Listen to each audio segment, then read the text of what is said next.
For centuries, the ocean has been seen as an unreachable frontier, a nameless abyss that swallows ships, memories, and even entire civilizations. In 1998, a team of scientists aboard an oceanographic vessel called Aurora Borealis captured a sound. It wasn't the usual song of whales or the rumble of an earthquake. It was something else, organic, a call, a lament echoing from the darkest depths of the South Pacific. They nicknamed it the Voice of Uluru, a name that made no geographic sense but was part of an internal code for events that defied explanation. The sound was ignored by the media, covered up by international agencies, and archived in silence, until now, because the call has returned. In February 2025, nearly 3 decades later, a new pattern was detected. The sound had returned, this time with a pulse sequence, as if something was trying to communicate. Not only did it repeat the old frequency, it also responded to sounds emitted by their listening equipment. A new mission was organized under absolute secrecy, codenamed Project Calypso, named after the nymph who seduced and held Odysseus for 7 years. An elite team was sent, scientists, divers, an ex-Navy soldier, and a linguistics expert, Dr. Elias Villiers, the protagonist of this story. They departed from a secluded Chilean outpost toward the deep Pacific, where the frequency was strongest. Elias, a skeptic, believed it was merely a natural phenomenon. But upon arrival, the waters were not normal. Dave, colder, almost as if they breathed on the first night at sea.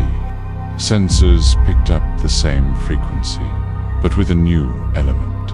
The sound now mimicked human voices, familiar voices. A recording was isolated, and Elias swore. He heard the voice of his daughter, who had died 6 years earlier. Other crew members reported hearing the voices of deceased or missing loved ones, but none of them spoke up until the 4th day, when the senior diver jumped overboard without gear, saying he needed to answer the call. His body was never found. From then on, the nights were filled with nightmares, auditory hallucinations, bile, and a humming that drilled into the bones, a rising hum, like the creaking of a door opening.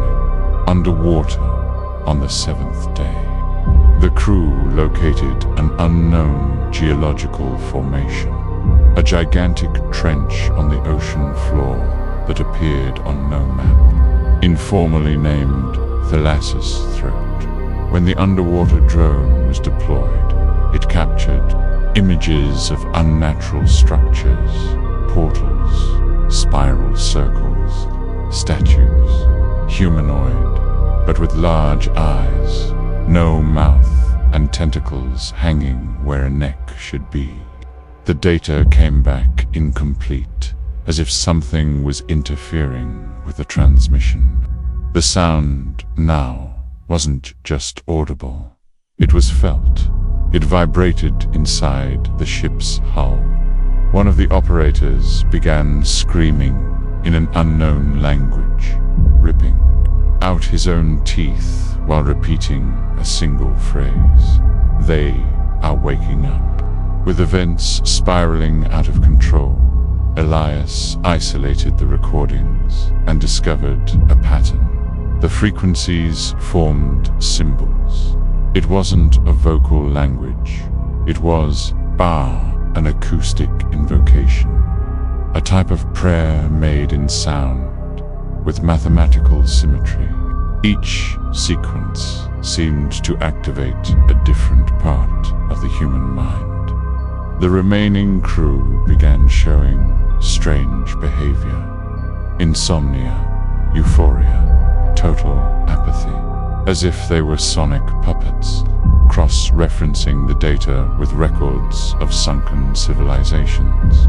Ilias realized the pattern had appeared before in ancient inscriptions from the Lemurian people, who mysteriously vanished in the Indian Ocean. They, too, had recorded the chants of the sleepers.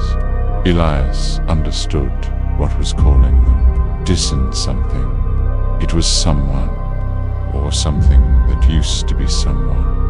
On the 10th day, the crew launched a manned submersible capsule to reach the base of Thalassa's throat. Elias volunteered, along with engineer Bianca and soldier Ramirez.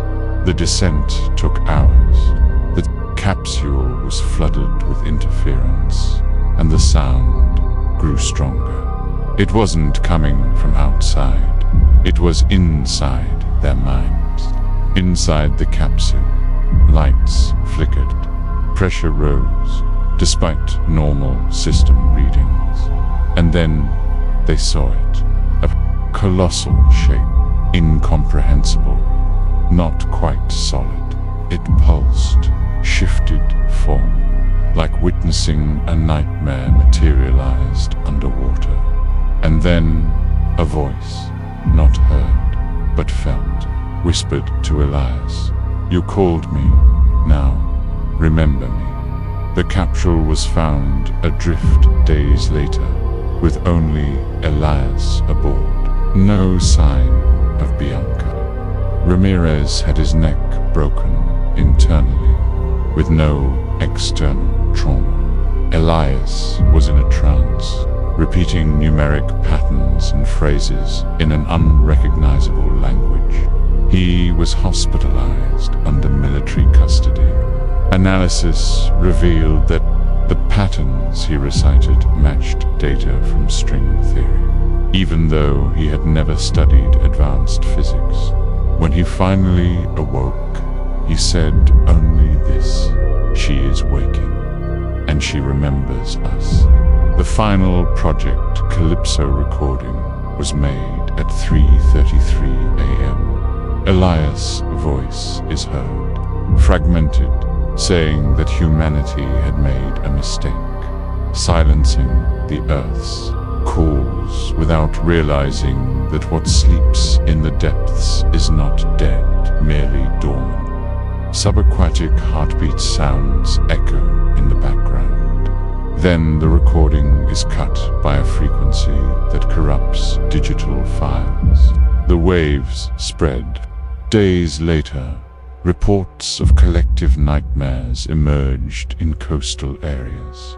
People hearing the same voice, the same word: remembrance. In the following weeks, boats began to vanish without trace.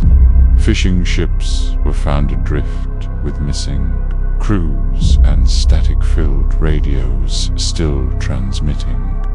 The frequency was now echoing from multiple points on Earth, as if the entity was awakening in several places, or as if there were several linked entities. Civilian recordings began to be censored. Governments denied everything, but independent groups leaked evidence. The call wasn't just a sound. It was a trigger, a password, to unlock something ancient, buried, and alive. Elias escaped military custody and recorded one last video, never officially released. But those who saw it swear that, in the background, you could hear the Earth breathing. Since then, Project Calypso was shut down. The survivors vanished. The Aurora Borealis platform sank under unknown causes. But if you search for the coordinates, you'll find marks on the map. A trench that shouldn't exist. An endless spiral And if you listen carefully, in the dead of night, you might hear the echo, a faint vibration, almost imperceptible. A call. Don't answer. Don't respond. Because what sleeps in the depths is listening, and it knows you exist.